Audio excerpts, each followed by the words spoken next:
Welcome to another episode of Systematic Geekology.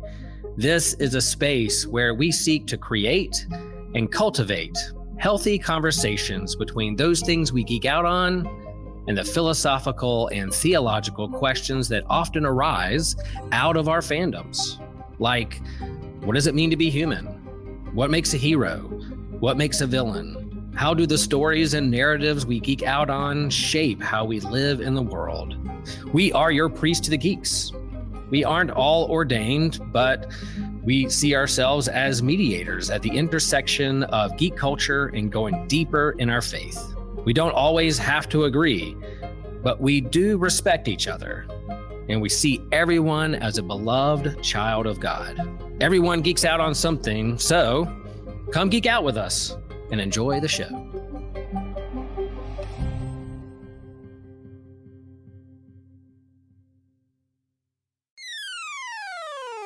You're listening to an Anazal Ministries podcast. What would you wish for after gathering the Dragon Balls? We're going to find out today on a special episode of Systematic Geekology. We are Priests of the Geeks. This is part of our Origin series, our Cosmology series, where we're discovering different fandoms, different faiths, and stuff like that. And today we're focusing on Dragon Ball as a whole. That is, of course, Dragon Ball Z, Super, even GT, for those of you fans out there who really love it. So here we go. I'm your host, Christian Ashley, and I am joined by the one who made the Super Dragon Balls himself, TJ Blackwell. How you doing, TJ? I'm doing great. Thank you for asking, Christian. I'm just so glad to hear recovered that, from man. making the Super Dragon Balls, actually. Oh, just recovered? Wow. Man, you're that good. Yeah. Okay. Well, it took a lot other out of than me, but I bet it did. But other than that, like, what else have you been doing, man? What have you been geeking out on recently? So actually, yeah, it could be Valorant, but Baldur's Gate 3 just released patch 5, which introduced honor mode, because the game released with 3 difficulties and everyone thought the third one was not hard enough. Now there is honor mode, and if you die in honor mode, your save gets deleted. Oof. Wow. I didn't know So that part. I knew new patch had been released, so that's good. I still have yet to play it, but that's on my list. It's also Maybe for Christmas. actually harder. It is more difficult than Tactician, and they gave all the bosses legendary actions and stuff. Oh, wow. Yeah, it's pretty scary, actually. Excellent. Well, for me, not quite as difficult, but difficult in its own way. I finished Kingdom Hearts 2, and I'm on Birth by Sleep right now. So I've completed Terra. I'm on Ventus, and after that, I'll be doing Aqua. So this playing through it again, this is my favorite game in the series. So even though Kingdom Hearts 2 is probably better, I enjoy Birth by Sleep more, if that makes any sense. I understand completely. Okay. So now let's get to our main topic today. And that, of course, is Dragon Ball. Now, TJ, if there's someone out there who has not heard of the grandeur that is the Dragon Ball franchise, you were talking to Pastor Will, like maybe he's heard of it, but he doesn't get it. How would you describe it to him? So essentially, it's like less powerful Superman. We're starting that spicy today with what just dropped today. Yeah. Less powerful Superman, and we get to see him get stronger. Okay. That's the simplest way. Yeah. So Dragon Ball overall is one of those series, like in the West, like other people did get Dragon Ball a little earlier, but most people were introduced with Z, which is kind of like not really a sequel series so much as a continuation. There's a 5-year time gap in between the end of Dragon Ball and Z, and that's introducing Goku and his friends who, after many adventures on Earth, are being attacked by aliens. But before all that, you had this little kid with a monkey tail trying to find the Dragon Balls, which can grant one wish to whoever gathers them together. And that's the gist of the series. There are plenty of other things that go on. We don't have time to explain all of that, but like at its simplest core, it's, little dumb Goku on his way, journeying with his friends, fighting other enemies, some of those enemies becoming friends, some of those enemies dying off for good, just so they can get the power of this one wish. Like, what would that one wish be for us along the way? So, DJ, how did you get into Dragon Ball? Was it in the original? Was it Z? Was it GT, Super? How'd it go? Yeah, so probably like most people my age, I was watching Cartoon Network, and then it became 9 o'clock on a Saturday, and it was Dragon Ball time. Z. Okay. Start watching Dragon Ball Z on Toonami, and that was like the first time they did Toonami, so I was like 6. Then it just kind of grew into the point where I could actually choose to watch it, and from there it grew. Yeah, I've started watching it somewhere near the initial release of the Saiyan saga, I think. So I was missing a lot of context. I was thinking the 3rd grade at the time, if I remember correctly. So some of my friends were all hyping up this series. It's like the greatest thing in the world. I hadn't watched it yet. So I started watching it, and Mother wasn't quite happy with that at that point in time. She was in that phase of, we can't have this Japanimation stuff around my children. It's corrupting the children. And now she has since gotten a lot better about such matters. But I had to watch it in secret. So I learned that they would re-air it unedited for the most part later that night. So while everyone else was asleep, I would go downstairs and I would watch it with the with the volume off. Just so I can get into it. Like, I love this series. It's a ton of fun.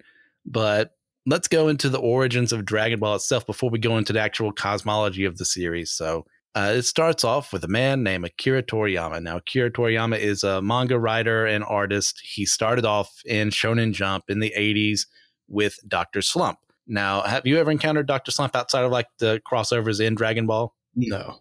Yeah, I haven't watched the whole thing. I've watched bits and pieces. It's a fine series. The humor, like Toriyama's humor doesn't always land with me, but I think that's kind of me for the most part. Japanese humor and I don't always align well, but it's fine. Arale is a really fun character.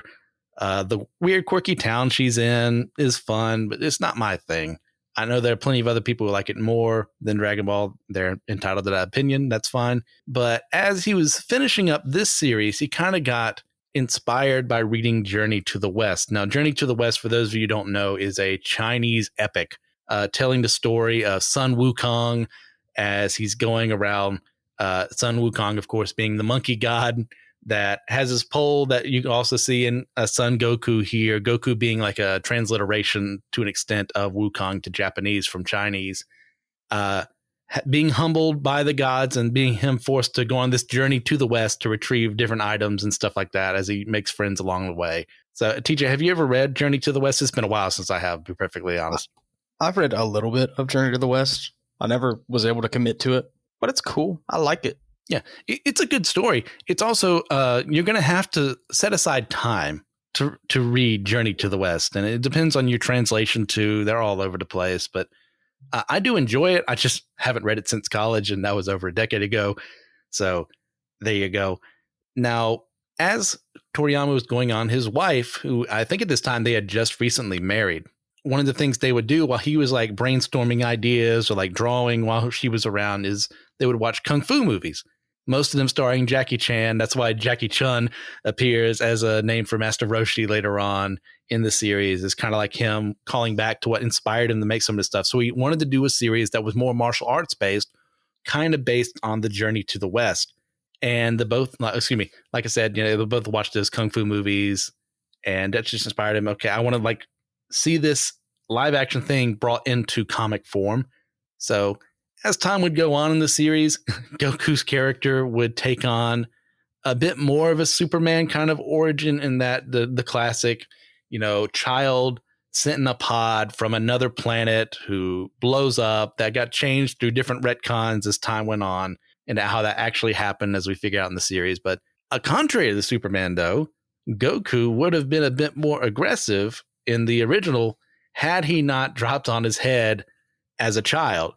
So that's kind of a way to distinguish himself from Superman. How do you feel about that origin there, TJ? I like it. I think to me, I don't think he's ever just straight up said, like, yeah, I liked Superman, so I just wanted to use that origin. But it's so similar that there's no way it's not based on it. Yeah. And I like that effort to change it. It kind of, in one sense, sorry. I don't like the way it speaks to Saiyan's nature as just actually being born violent and aggressive. But I do like the way he tried to change it up, tried to mix it up. And severe concussion is a good way to do that. Yeah. As we'll explore later on, like, not all of this was set in stone when he first started writing. Like, not every writer in the world like plots out everything. Like I played out a lot of things myself, but I don't have everything in there. Like I change things. I'm flexible along the way. But he is one of a classic example of one of those people. They just write, I have a cool idea. I'm going to do it. How do I get to that cool idea? Well, I'll figure it out when I get there. And that's kind of Goku's origin. Like it's established fairly early on that he is not normal. He is probably an alien. And we don't like go into detail until around the time of what we would call Z, as Saiyans are introduced, like TJ brought up and all that. But I think it's a cool origin story. Like obviously there has been retcon after retcon after retcon. I mean, well, the same things happen to Superman multiple times over too. So it's only fair. And as well, I do like also because Superman's origin story is not ripping off of something else, but inspired by something else. And that being, of course, Moses in the bulrushes. He was created by two Jewish comic writers and artists. And they took that from, the Bible. So it goes all the way to Superman. It comes all the way to Goku. I think it's a lot of fun that, over the years, we keep being inspired by things, even if we don't remember where they originally came from. Mm-hmm. There was actually, there's a thread on Twitter where people were talking about the scene from SpongeBob in the episode where they mess with the time machine and get sent to the past. And in SpongeBob, they reference the final scene from 2001: A Space Odyssey. And they do like not what you would expect to happen, but someone else. I wish I could remember what they were saying. A new series was referencing SpongeBob, not knowing SpongeBob was referencing 2001. Oh my gosh, that's wild. And it's like the same thing. Well, it's people being young, got to figure things out along the way. Things do reference other things. They're not always as what's the word I want to look for here? Original as they want to appear at times. And that's a classic case for Dragon Ball. It's a classic case for Western media as well. It's just how it goes. Now, unlike his previous work, Dr. Slump, like we brought up before, Toriyama didn't want the series to be solely comedy based. Like there would definitely going to be, there's a lot of humor in Dragon Ball that kind of dies a little bit as we get into Z and so on and so forth, but it never really fully leaves. And one thing he also wanted to do is remove the more Western influence he had in Dr. Slump. And he preferred for the settings and the buildings to have more Chinese and like a general, more overall Asian appearance as well. And his original plan, which there's much debate about this, as you'll find along the way, would say, oh, he wanted to stop at the Cell saga. Oh, he wanted to stop at the Frieza saga. So blah, blah, blah. Like originally, he did want to stop once the Dragon Balls were gathered, the wish was made. But due to its popularity and due to him like really enjoying what he was doing, he continued the story and fleshed out the world more, which I'm extremely grateful for. So, TJ, do you have anything you want to add there before we move on to discussing the cosmology side of things? No, I like it. I mean, okay, that's kind of a thing that happens a lot more than people realize. And I think he's probably the most guilty of it. Because Dragon Ball ended and he was like, oh, let's keep going. And then Z ended and he was like, American team, y'all keep going. And then GT ended and a few years later he's like, that's not enough money. I'm gonna keep going. And now we have, what is it? It's Die Something is the newest one that's coming out next year, probably. Dio or something like that. Basically what happens at the beginning of GT is happening again. But for everyone this time by the looks of it. So we'll see what happens. So moving on to the more cosmological side of things for Dragon Ball. And as with many cases here, none of this was planned from the very beginning. We have, this guy called Kami, who people start talking about. So they say, oh, he's the guardian god of Earth. But nope, actually, he's just an alien. All this stuff. We'll get to that in a moment. But let's start with, if he had done this as like, this was my plan from the beginning, we have the Omni King. Now, TJ, you want to explain who the Omni King is to the good people? Okay. Basically, God. There you go. More or less. Essentially, pretty much. Same. Less involved. Yeah. Obviously, he did not have plans for the Omni King when he's writing this other stuff. But when we do get into Dragon Ball Super, we find that there's more out there, and we'll discuss like the angels and the gods of destruction as well. What we find the Omni King is this weird purple, blue, with like yellow and gold, maybe a part of the design. And he's this little tiny guy who is acting very childish, kind of bonds with Goku over the fact that the two of them are very childlike mindsets, while everyone else is afraid of him, and rightly so, because of what he can do. Like he's the strongest reality warper we have in the show, bar none. but Goku just goes up to him and says, "How's it going, man?" And they become buds. And not even that, Goku, realizing that he can't always stay with them, goes to a separate timeline, takes that Omni King so that the two of them can pal together after Trunks' timeline gets destroyed. And that's its own thing. And I know we're throwing a lot of proper nouns out here, and you're going, what the heck is that? If you've never watched the show, it makes sense in context, I swear. Like, TJ, you want to add anything to that? Yeah. So basically none of this existed until Dragon Ball Super, which is, 30, 40 years after the series started. So this is really just a cobbled together upper divinity kind of world building. And the Omni King's just a silly little guy who needed a silly little friend. So they went and borrowed one from a different timeline. Yeah. How does that work for the other timeline? Don't worry. This is the only timeline we really care about anyways. Yeah. So how do you feel about how he's been characterized as like this childish being who doesn't really get the consequences sometimes of what he's doing? I like it. It's silly. The series is silly. And it does a great job at that. It's just, well, we can do our best to win this tournament. We can live our lives, protect our planet from evil for years. But if the Omni King decides it's time for us to go, we're done. Kind of terrifying. Have to keep the child happy. Yeah.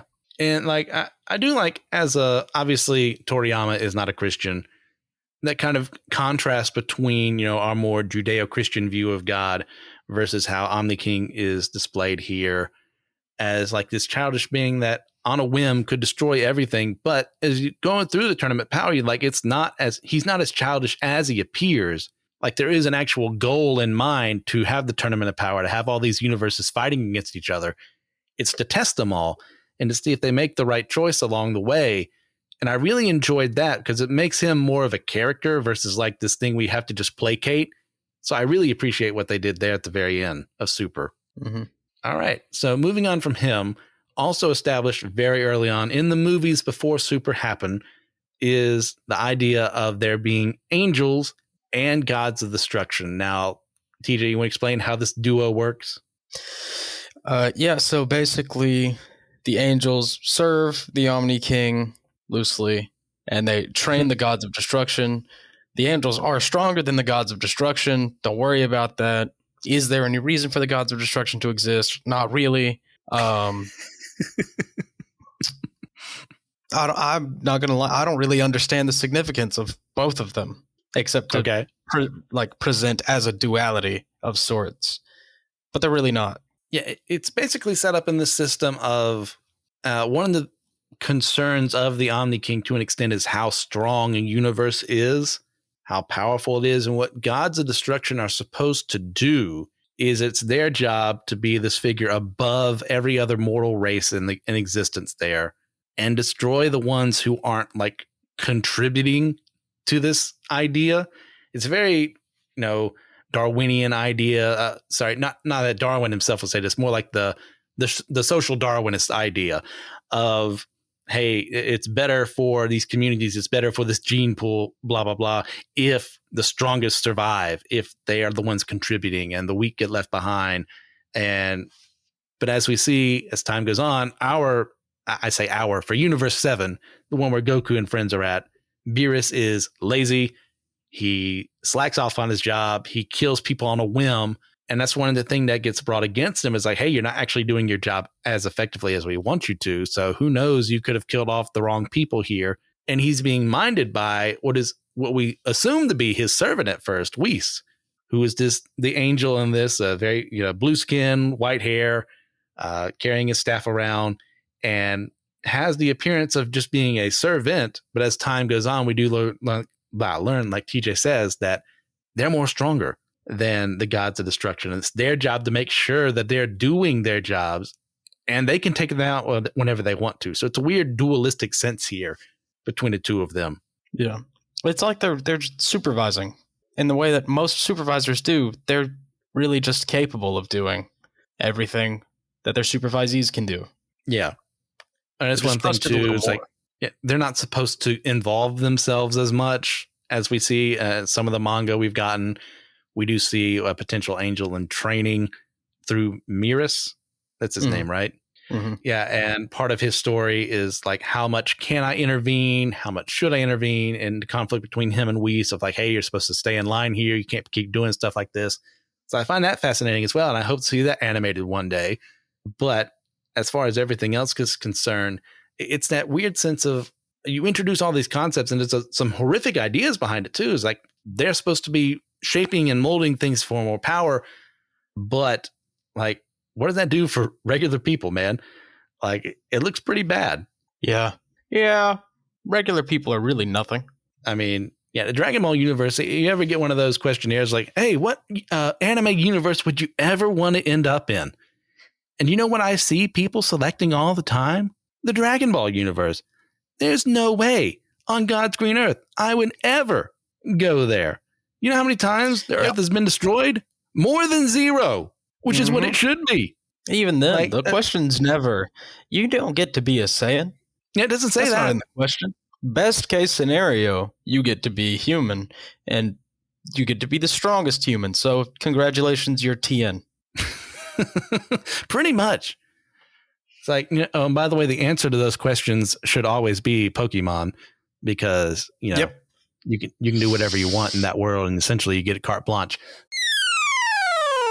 Consider subscribing on YouTube, where you can get some other stuff. You get exclusive series like our comic book catch-up, Manga Mustard, Drinks with Tejas, and a companion series we do each year to go with our annual theme. You also get access to Friday Night Frights and Wednesday Night Weeaboo and Spidey Swing Bys with Christian Ashley. You get access to other exclusive shorts, like what I'm going to be doing soon are non-canon, where I'm going to be reviewing different IPs that are outside of canon from our favorite fandoms or the Bible and discussing whether or not it should be canon. You also can get a short of Will's Wednesday pull list. So if you're into comic books, Will goes through his favorites of each week's pull list for himself. You also get other bonuses over there. Most of our surprise content we'll put straight to YouTube going live over there that you can check out. And a lot of our regular episodes are also posted on YouTube if you just want to see our smiling faces. So moving on from there, we have the Supreme Kais, who are introduced in Dragon Ball Z proper before we get into the shenanigans involving the angels and the gods of destruction. And as we're told there, TJ, how much, go ahead and let the people know, like, what are the Supreme Kais, what's their job, their function? I don't even remember. I just like the Kais for who they are. They don't do their jobs anyway. To be fair to Shin, like, everyone else kind of died, so he was left by himself to govern an entire universe. So I cut him a little slack. He's still slacking on his job, but considering what happens with Majin Buu, absorbing the other Kais and him leaving himself by himself. Like before that, though.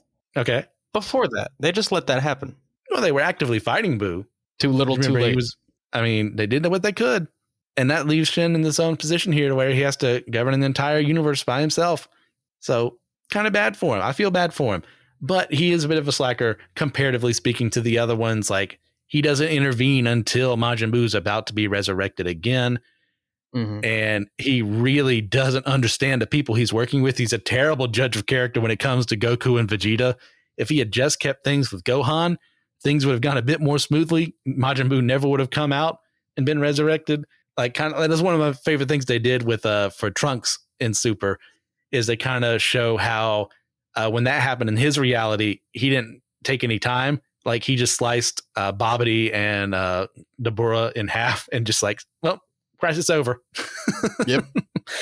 But what their responsibility is they're supposed to maintain planets as well. Not in the same way that the gods of destruction are, but more like, oversee them, make sure that the big bad threats out there are being taken care of. But obviously, as time went on, Toriyama didn't have this idea of them being a thing. So when they show up, it's like, okay, well, why didn't you show up when Frieza was there? Why didn't you show up when Cell was about to destroy the entire Earth? Well, because they didn't exist. So I cut him a little slack there, but the question should be asked when that happens. Yep. And speaking of another somewhat negligent guardian of Earth, let's get into Kami, who is the one who we find out actually made the Dragon Balls. So for people out there who don't know who Kami is, TJ, have at it. Kami, man, why is it so hard to describe all of these people? This character's older than I am. Kami's basically the overseer. Yeah. He basically serves as the overseer of Earth after a certain point. And if I'm not wrong, I'm going to mess this up. It's okay. Because Kami and Piccolo split from each other, right? Yes. King Piccolo. King Piccolo. split into Piccolo and Kami. Right. So he was half of the greatest threat to the planet in Dragon Ball. Yes. They split. For some reason, both are good guys. That's whatever. And then Kami kind of takes this role of being Earth's overseer on the lookout tower. And he tries. Yeah. He tries. He's not good at his job, but he tries. No one He's is. a tad None of them bit. are good at their job. Yeah. That's one thing you find in Dragon Ball. No one's really good at their job. When the best person Except you have Goku. on your job, is almost, he's not illiterate, but thanks to Master Roshi, thank God, but he ain't the brightest. You know, your world kind of sucks sometimes. That's the best of the best there.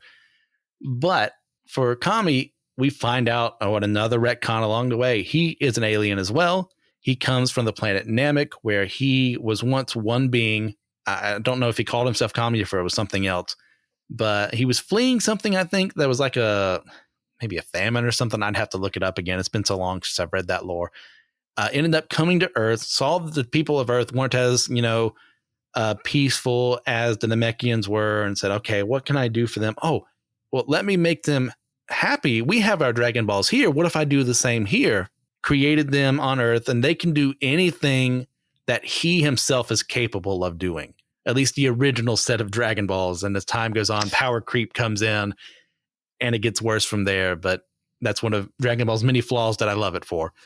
So in regard to him, like, how do you feel like Kami is conducted in this series? How does Toriyama handle him, in your opinion? It's just something that is an unfortunate reality that Toriyama kind of wrote himself into a bit of a corner here with a character that he wanted to use more. Mm-hmm. And then that character just kind of got overtaken and didn't really do anything to keep up, like most of the characters in the series. I like Kami, though. Yeah. I mean, he's a good character. He's just stuck in a series where he's kind of been irrelevant for quite some time. Mm-hmm. So one of the things that happened is that he tried to expel his evil parts of his soul, essentially, or self. And that created King Piccolo, also known as Demon King Piccolo, who started ravaging the earth. And one of Master Roshi's masters, or was it Mutaito or something like that? I have to look it up again. Ended up sealing him away for a time, came back, and come to find out, if Goku and friends kill King Piccolo, then Kami dies as well, because they're tied together. And the same thing, like earlier we brought up the Supreme Kais and the Gods of Destruction. If one of them dies, the other dies as well. So that's something that is brought on later on in the series. So you get some tension. There's some really good tension in the early Dragon Balls. Like, well, what can we do to stop King Piccolo? And Goku, he does end up not bringing him to the point of death, because what he does is King Piccolo spits out an egg that becomes the Piccolo most people are probably more familiar with right now, who starts off as a villain, but then in the Tenkaichi tournament ends up not becoming Goku's friend, but like getting an understanding of him, that when the Saiyans do attack later on, they become a bit more friendlier towards each other, to the point where even in the Android saga, where Piccolo's just like, yeah, whatever, I hate all you humans. I'm a villain. I've always been a villain. No one believes him. No one buys it. And that's where Kami's story kind of comes to an end, is where he gets absorbed into Piccolo, because, hey, didn't you know, if you absorb a Namekian, you get stronger. Yep. So we brought up the Dragon Balls, and they're obviously what the story is named after. So, like, how do you think in the whole of the series, how are they handled? What restrictions do you think should have been placed on them? Or like, should they just be as overpowered as they are right now? Well, if they weren't that overpowered, then the series just wouldn't be as good. Okay. I like the original restriction that they can only get something done that Kami could do himself. And I think they kind of still do that, because you get the Super Dragon Balls, you get the Shadow Dragon Balls, where they each can only do so much. The Namekian Dragon Balls are stronger than Earth's Dragon Balls. Stuff like that. Mm-hmm. And I think mostly it's handled pretty poorly as like a get out of jail free card, especially once Bulma develops the Dragon Ball scanner, because then you just know where they are. So it does take a lot of the tension out of finding them. Yeah. Like now, worst case scenario is someone else has it, but the odds of someone else getting it are so low, because you're going to make the wish and pull out the scanner. We'll see him soon. especially as it find out later on, like the restrictions are less on them. Like it's like every 4 months instead of a year, like what it should have been, what it used to be. Sorry, is what I meant to say. I think it's what Dende does when he becomes the Guardian of Earth this time around. Well, you find out that Bulma is essentially every single time they spread out, finding them again, and even uses them as like a potential gift for people for her. What was it? Her yacht? For which one was this? Which movie was that? Was it the first or the second one? For the newer stuff, I can't remember.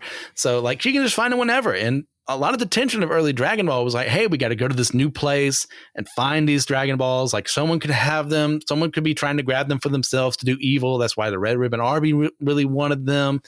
There's some of the best early villains in Dragon Ball. It's like an organization, in my opinion, because of what they were attempting to do. And especially when you find out what General Red wanted to do with the Dragon Balls, it's like, wow, all this for that, buddy. So you get to this point as essentially when you have a long running series, like whether it be shonen, whether it be American comics or what have you, like power creep kind of seeps in, and Superman is a lot stronger than he was back in the day. He's a lot faster than he was. You know, Miles Morales right now is really going through kind of an anime transformation to an extent of how his powers are being used. And they look pretty dang cool, but it's way different than the original Miles Morales we saw. And that's only 10 plus years ago he was developed. So the same thing is natural in shonen, like, you know, the early, you know, King Piccolo being the biggest threat in the world is nothing compared to what has been going on since then.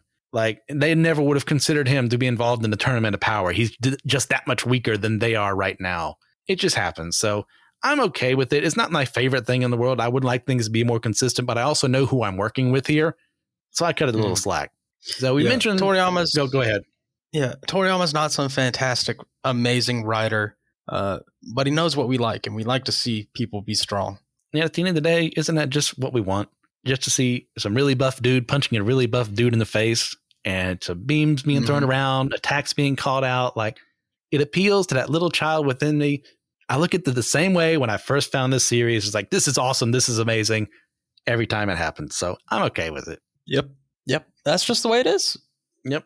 So we mentioned many different parts of the cosmology here, like, and we've kind of shared our opinion a bit, but is there anything further you want to go into of like how it's handled in the world? Is there anything you would prefer be done? I would prefer if, you know, if the peak of each species was kind of like the Saiyans. I understand the Saiyans are like legendary warrior race, but why can they go Super Saiyan and Super Namekian wasn't really a thing until recently, I guess. Yes. Or why no superhuman? Yamcha deserves to be stronger. Okay. Yeah, I don't disagree with that at all, because I mean, they're essentially, compared to Goku, Vegeta, and everyone of their ilk right now, they're kind of worthless. Like they'll show up and they'll take out a Frieza Force soldier, maybe. And those are just cannon fodder. They're never going to fight Frieza. They're never going to fight Frieza's minions or what have you at this point in time. It's all over the place. And I do like what some of the Dragon Ball superhero movie did, is it did kind of make Piccolo and Gohan a little stronger, giving them their own special stuff to set them apart from Goku and Vegeta. I appreciate that a lot, but also you see Krillin is just kind of still Krillin. Yep. Like he and Tien-Chan, they're the strongest humans right now. And some people don't consider Tien to be a human, whatever. It is what it is. I call him human. So, but they're nothing compared to the top four. Like they're not even really part of the fight. So what do we do for them? Like, yeah, let's find a way to, maybe humanity just hasn't unlocked that potential yet. Yeah. And let's give them something.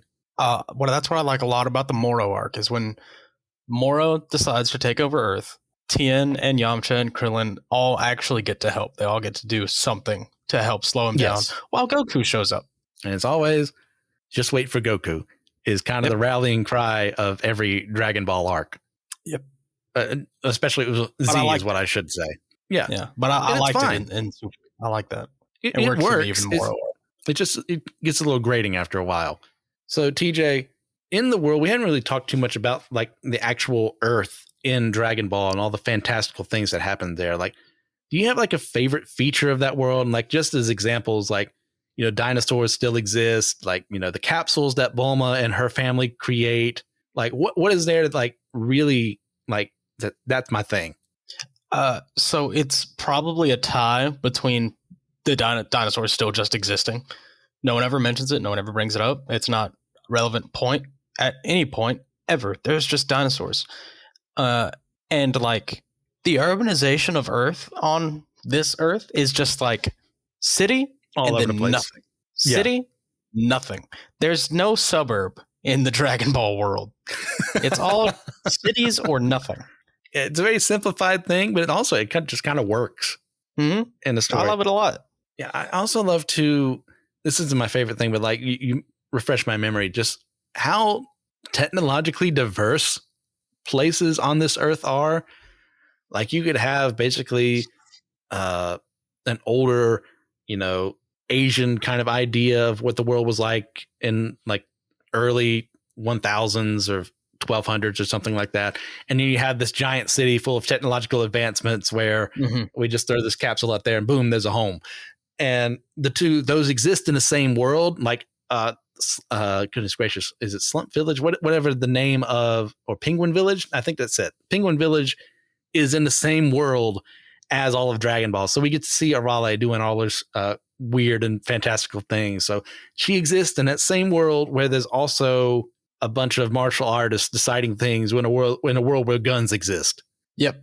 That's a lot of fun. But I gotta say, my favorite thing, and I know this is a little weirder, and it's something I grew to appreciate over time because I hated it as a kid. It's how dumb people are and how their memories are like as vast as a goldfish. And they keep forgetting things. Like you would think after winning the Tenkaichi Budokai tournament, Goku's name would be on everyone's lips. And he looks kind of similar even after a 5-year time skip. So when he's on television fighting the Saiyans and when he's on television fighting Cell, that people would go, that guy looks familiar. Except for the president of Earth being this dog. He's the only one who recognizes Goku essentially at that point in time. But I thought, why are these people so stupid? Why can't they remember things that happened before? And as I've grown older, I kind of appreciate it more. I don't think this is what Toriyama was trying to do, but I look at the world around me and I see how people forget things and they'll remake arguments for something they were against and now they're for it. And I go, okay, yeah, I like that. I like seeing people in that sense. Does that make sense at all? Oh, no, I understand completely. Yeah. It's one of the things that used to infuriate me. It's like, no one's that dumb. And I guess Most I was people just a little too optimistic. Yeah, I was too optimistic for my own good because I get like that sometimes. I forget the things that I used to be for, or I forget the arguments I used to make, or the positions I used to take. It happens. People grow over time. Some people don't and think they have. All right. So as we've discussed before, like most of Dragon Ball, like he didn't like plan nothing, but most of it wasn't planned in advance. And like most mangaka, Toriyama was writing by the seat of his pants. Like, how well do you think this works in the series overall? Like, does it work even for you? Well, it's still Dragon Ball, so it does work. I mean, I can't say it better myself. Yeah. The world building may not be great, may not be cohesive. It may make a little bit too little sense at some point. There are so many sentient races. We only know a couple of them want to come to Earth and live with Goku and Vegeta. And they go to so many and meet so many, and it's just not a big deal. But it doesn't need to be cohesive. It needs to be Dragon Ball, and it is. Yeah, I would say if this was any other show, I would be more critical on it. But once again, I know who I'm dealing with because I've seen them grow as an author, as a writer, as an artist over time. It's Dragon Ball. Not everything's going to make sense. It doesn't make sense that this medieval village is right here from medieval Europe, but also this medieval village from feudal Japan or China is also existing in the same universe where technologically we can have this tablet we can just throw on the ground and have houses and cars appear in them. Like, it doesn't make sense, but it does because it's Dragon Ball. Like, it doesn't make sense that the Gods of Destruction were never brought up before, that the Omni King was never brought up before until Super came around. But that's okay. It's just Dragon Ball. There are plenty of other series that deserve our ire for not getting this stuff right. Dragon Ball really isn't one of them. It's funny. It's silly. It's supposed to be. That's all it is. There you go. Plot hole? So TJ, There's no plot hole. Goku's going to punch a hole in somebody. Yep. There you go. Never question the time travel mechanics when Trunks shows up. Like, it'll just lead you to madness. He got to the past, and that's what he was supposed to do. The end. So, anything else you want to bring up today, TJ, before we hit our wrap up? Justice for Dragon Ball GT. Okay. It's the most about the Dragon Balls. To be fair, the Shadow Dragon Balls, we didn't really bring that up a lot. But that I thought was one of the best parts of GT. I'm not the biggest fan of GT, but I'm not also like a hater of it either. But I do appreciate like all those really bad wishes that were made have corrupted the Dragon Balls to the point where we get like Ice Shinron, Nova Shinron, so Mega Shinron along the way. So that was a really fun component of GT. Mm-hmm. It's a good series. That's all I'm saying. Makes sense. Okay. A lot of stupid wishes being granted. Fair enough. And what do you guys think? Let us know.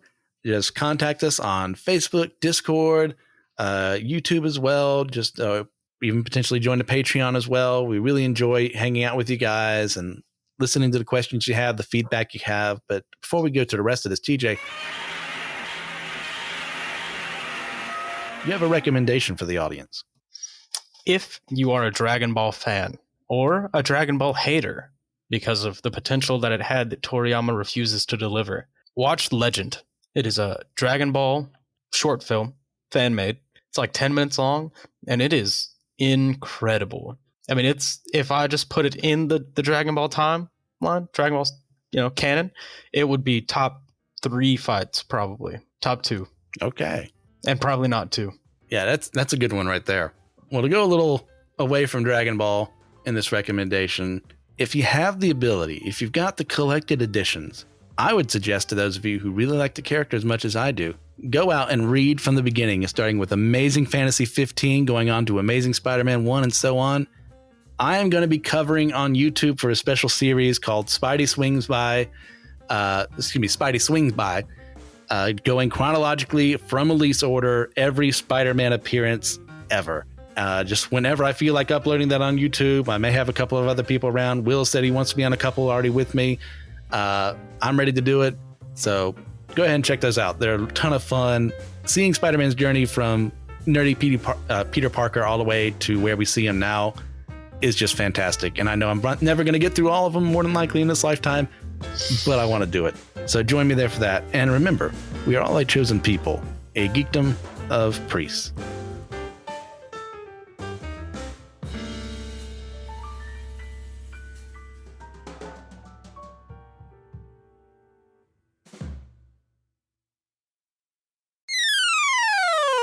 Hello, friends. If you enjoy Systematic Geekology, a great way to support us and to keep us moving forward into the future is to be a patron on our Patreon network. If you're a Patreon, then you get live access to our YouTube exclusives like Comic Book Ketchup and Manga Mustard, Drinks with TJ, and also some extra content there with our companion series to go along with our annual theme. If you're a patron, you get exclusive merch like t-shirts and handbags and mugs. There's also a bonus extra question that has extra content. In each episode, we go deeper into our faith and the questions that we're wrestling with, but we also do this extra question to jump in and share about, and patrons get to hear how we answer that question. There's discounts on our store. You get access to any future online D&D campaigns. You can easily access all of our Patreon content through our Spotify page where it says exclusive content for subscribers. That could be you folks. And all that being said, you get the satisfaction that you help us keep the lights on and keep us moving forward with our software, our marketing, our equipment, staying current in the podcast game. We love Systematic Geekology. We hope you do too. Support us moving forward. Thank you for all that you are. We know there's a lot of great choices and content out there, and you choose to listen to Systematic Geekology. Thanks, folks. We love you. Peace. Hello, friends. If you like Systematic Geekology, then there's a host of other podcasts in our network that we think you will like just as much. And so we're part of the Anazal Ministry Podcast Network, and we hope that you can hop over and subscribe with all the podcasts that are on our network. Like, for instance, The Homily, which is, Pastor Will Rose's sermon here in Chapel Hill, North Carolina at Holy Trinity Lutheran Church. You have another podcast called The Whole Church Podcast, the OG, the originals, the beginner of it all. Yes, Joshua Noel and TJ working for unity among the church and having great conversations with the wide spectrum of those who are involved in Christian ministry and the church. You have My Seminary Life, by Brandon Knight, who's discussing what he's learning in seminary, he is learning in his theological studies, and bringing to the surface those big things that we're wrestling with and thinking through theologically in the church and beyond. There's the Let Nothing Move You podcast from Christian Ashley, who is walking through the Bible in a very Bible study type fashion and walking through the biblical narrative. You have Dummy for Theology. I don't think Joshua is a dummy, but hey, he's going to lift up theological themes that he's thinking about and wrestling with. And maybe there's not a lot of answers, but there's definitely a lot of great questions out there that he's lifting up with some great theologians across the whole spectrum of Christianity.